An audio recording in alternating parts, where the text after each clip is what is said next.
events.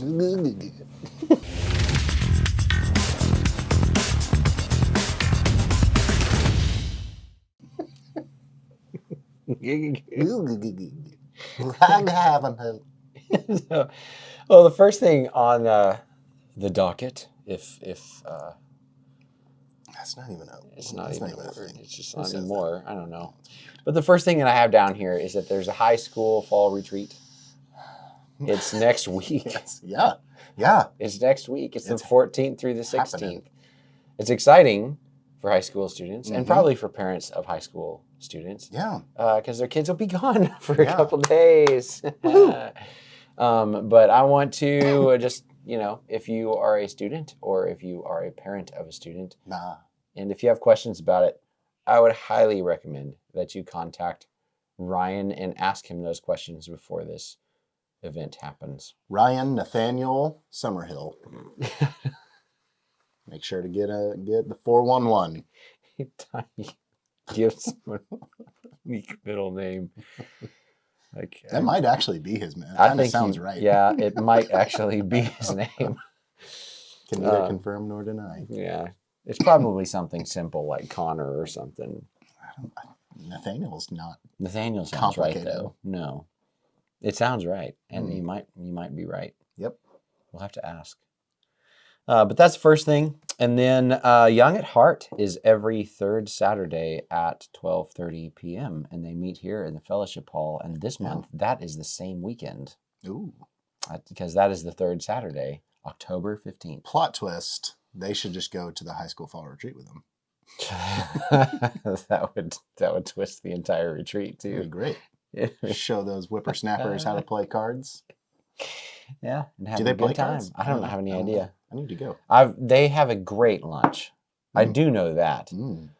They invite everyone to come. Yeah. So if you just want to have a good lunch, It's for everyone. yeah, just come and have it. You can talk with Paget. Is it Joyce? Joanne. Joanne. I get the J names Sure. mixed up sometimes. But yeah, Joanne Paget is the one who oversees that. So contact her for more information about that. But also the monthly breakfast, just so that everyone's aware. Man, when we start the month off, like the 1st or the 2nd, it's hard to think that in the early everything just seems to come a little sooner. Okay. Because there's 5 Sundays in the month this month. All right. And so the monthly breakfast is on October 23rd. Okay. Because there's another Sunday in the month. Yeah. So just to let everybody know. Mm-hmm. What? Yeah. I have no idea what any of that meant. The 4th Sunday of every month. It's the 4th Sunday. Is that what you're trying to say? Yeah. Well, sometimes because the 1st of the month falls on a weekend and there's 5 Sundays, it can be confusing sometimes. Because it feels like something should be later, but it's not. It's closer. I don't know. Like the 3rd Saturday Just count is the to 4. 15th. It's weird. And that's the Sunday. Yeah, I know. I'm telling you the date. October 23rd is the day. Yeah. That's the day. Mm-hmm. And there's also this swap till you drop. Swap till you drop party. So these are. I'm going to go ahead and just say this is for women. It is for women. I mean, I think if there was any guys who wanted to do this, they probably wouldn't turn you down. No. And some guys showing up with some old hunting boots. It's one girlfriend's trash is another's treasure. If this is clearly for women. This is marketed for women. Yes. So bring your nicest unwanted items to donate and then go shopping for new items for free. What about dogs? And it's at the Carnes house. Can you do that? Can you bring a dog? I don't have any idea. Because I've got a dog I could bring. But it's a Tuesday night. October 25th at 6:30. I don't even need to get anything back. I'll just give the dog away. Free. Yep. So, okay. So what? It's Tuesday, October 25th at 6:30 p.m. at the Carnes Casa. Do they need to RSVP? So it would. Yes. Great. I do. So yeah. To Donna. To Donna. Yeah. And her email is Donna. Should we put Well, it let's on put it the- this way. Come this weekend and you will receive a half flyer Hmm. that will go on the seats that you can take and RSVP and take home and take a look at. Okay? That sounds like something I'm gonna do after It this. does. Sometimes people find they have new things to do. It's good. It's great. And also, there's a trunk or treat There's a trunk or treat. Where's it going to be? at the Hub The Hub, which is where? across the way. It's It's south on 49th. south on 49th Street, just on the other side of 412. That's right. From where the church is. And it's October 30th. So the Yep. last Sunday of the month. 3 to 5 p.m. Mm-hmm. or 5:30. 3 to Okay. something. Yeah. But we're taking candy donations, Mhm. and we have a large kind of box or trash can or something in the back of the worship center, and you can bring the candy donations and drop them off there. We're also planning on doing hot dogs again, so we're going to be wrangling volunteers up for that kind of a thing. And also we can provide trunks for this. Yeah. Last year we had 9 trunks. That's awesome, man. Yep. We should do that and more again. Wow. This Setting time. the bar high. So let's shoot for 10. Ooh, Just one. double digits. Yes, and let's leave the single digits behind. But this you can sign up to decorate a trunk, and the reason why we ask you to sign up is so that the people who run the hub know Yeah. how many trunks to expect. So great opportunity for us to connect Christ where we live, to reach out into our community and do something that will just encourage them. So this is a free event for others. Mhm. Great opportunity to make some donations, make some additional connections, and demonstrate to our community who we are. So I want to encourage you, become a part of this in some way, shape, or fashion. Yes. So, but yeah, those are Well, our and there's events. one more thing. Yeah. Well, okay. The month of October Mm-hmm. is Pastor Appreciation Month. Oh, that's right. It is. And so not to come across self-serving, 'cause that's how it feels every time. Mm-hmm. But I know that there are people that really enjoy being able to, drop an encouraging note or do something to show appreciation to pastors.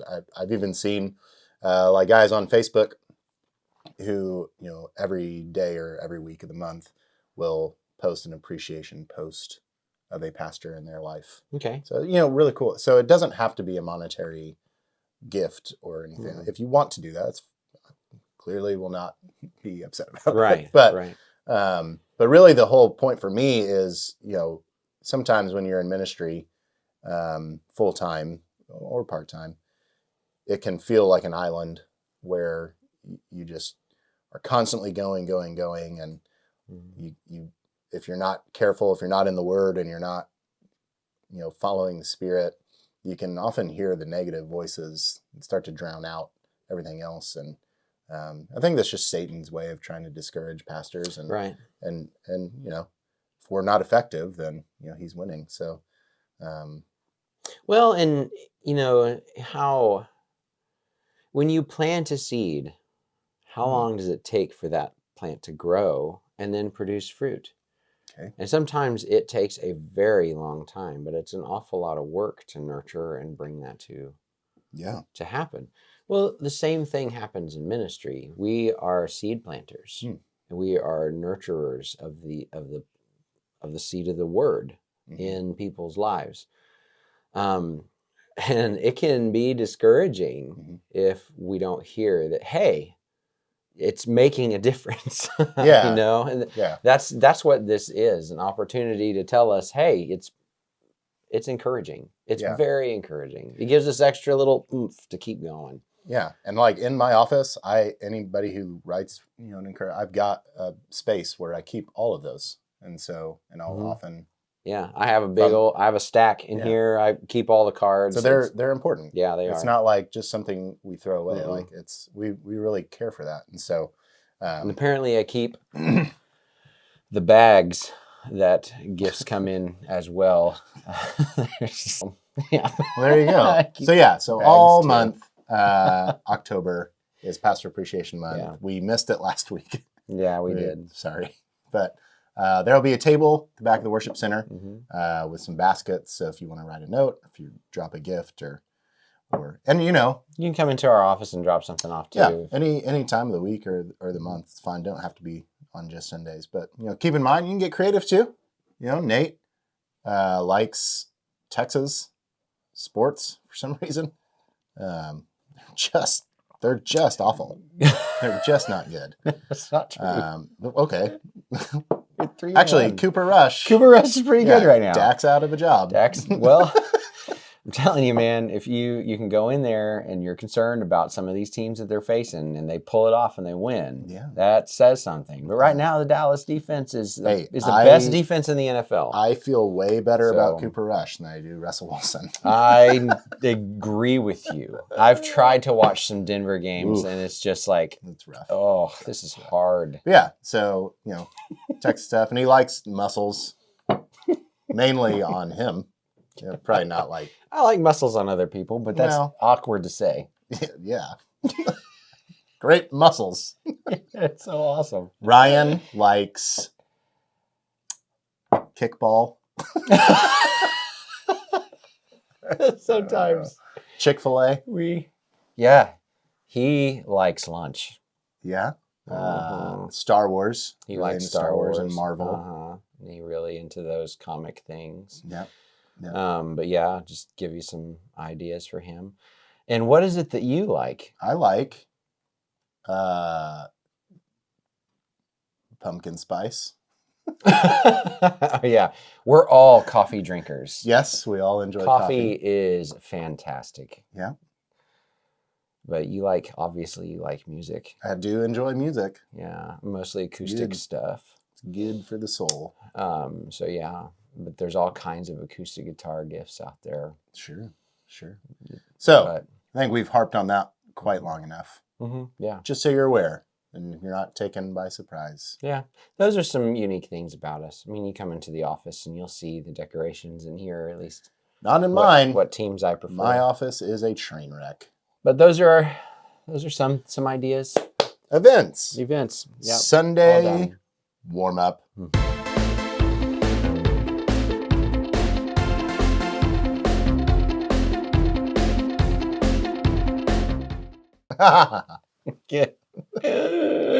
What's happening this Sunday? Well, we start a new sermon series this weekend. It's called Holy Encounters. I've gone over this material before. I can honestly tell you that God's been doing work in me since I've gone over this material. It's not here, but He's shown me an awful lot. So he's been changing some of the sermons, and when you think about holy encounters that happen in Scripture, and this is how I am defining them. Okay. Take notes. Obviously, God is a holy God, and the definition of that, we'll cover that in the series some. But when He shows up, and there are numerous recordings of this in the Bible, when people encounter God face to face, and He shows up in different ways. And there's many different categories for God. It's throughout the Old Testament, you'll see or hear the term the angel of the Lord, which is basically the messenger of the Lord, who was he was identified as the carrier of the name of God. And it was also come from Yahweh as saying, listen to him or you will be judged. It's like when he speaks, it's carrying the exact same weight as if it was coming from Yahweh God the Father in the New Testament language. Yeah. And so we we look at the angel of the Lord and we see what happens when he shows up. People are terrified after the encounter. They respond the same way. I just saw God and Yeah. I didn't die. Yeah. And it's like Gideon Big had it deal. happen. Hagar had it happen. Jacob had it happen. And you're like, what Isaiah. is going on? Isaiah, well, he saw God enthroned. Mhm. But even Ezekiel had quite a few times actually where it's very terrifying. Daniel had a unique encounter that we'll cover in this, where he sees a vision of some very prophetic The Son of material. Man. Yeah, but not only that, it disturbs you. Mm. It disturbs you, and that type of disturbance, the encounter with God and the message that is proclaimed in those encounters, are still true encounters for us today. But then there's also a bigger portrait in these encounters that have something very special for us who identify with the holy because we believe in Jesus. So we'll be looking at those different things. We can't look at all of them because there's so many Sure. in the Bible, but we're going to look at a few of them. And when we look at them, we might go over them very quickly because there's a lot of content in there that we could really dive into. And each of those encounters is its own sermon series. Sure. So we'll briefly go over them and kind of take some of the bigger chunked messages out of there to see what holiness is telling us. Yeah. So I'm think- real excited about I think that. one of the things I'm most looking forward to about hearing it is anytime, at least from what I've read, anytime God shows up in the narrative, the biblical narrative, like makes his presence known. It's not in some like, hey, I'm this big, powerful deity, come worship me. It's to teach the people that he's revealing himself to something that they need to know. Mm-hmm. Every single time. When he shows up on the mountain, he's instructing Moses how to worship him. Mm-hmm. He's giving the people laws that will save their lives, both physically and spiritually and morally, ethically. And so every time he shows up, it's to teach people how to love him and relate to him, which is such a cool concept when you think about. You know, God. we'll end up covering some of this content, but you know, so if you watch a video, you're getting a little sneak peek here. This is what I have found truly fascinating. That those who encounter God, something happens within them where they're like, I don't belong here. Mm-hmm. And yes, the message is, hey, let me share something with you and call you to something, right? I think that, right, the fact that that is happening is a message about the holy that we need to grab onto. The holy does not hold himself aloof, but he comes in to be with us. He comes in to share with us, and he doesn't kill us. Yeah, I mean, that's nice of him. You think about that. He wants us to experience holiness, and holiness is, by definition, God. So that right there is a huge, huge message for us. And when I read those, that was I think it's one of the tilting points in my relationship with God. Because if I truly believe he's made me holy, then there's not a thing that I should be doing in my life that I would categorize as unholy. So it's huge. It's a big message. So, but we'll look at that. We'll look at the nuances between each of these events, and it might be a little bit heady at times, you know, a little academic, because we need to grab on to some of the understanding or the concepts that's found in the Old Testament and the New Testament, so that we can pull it into our context. We'll try not to go too far, and we'll use illustrations to help us understand it a little bit better. But I'm really into that stuff too. I find it fascinating. Great. So that's Sunday. Excited. Sunday, yeah. Here we go. Thanks for stopping by. Oh, Yeah.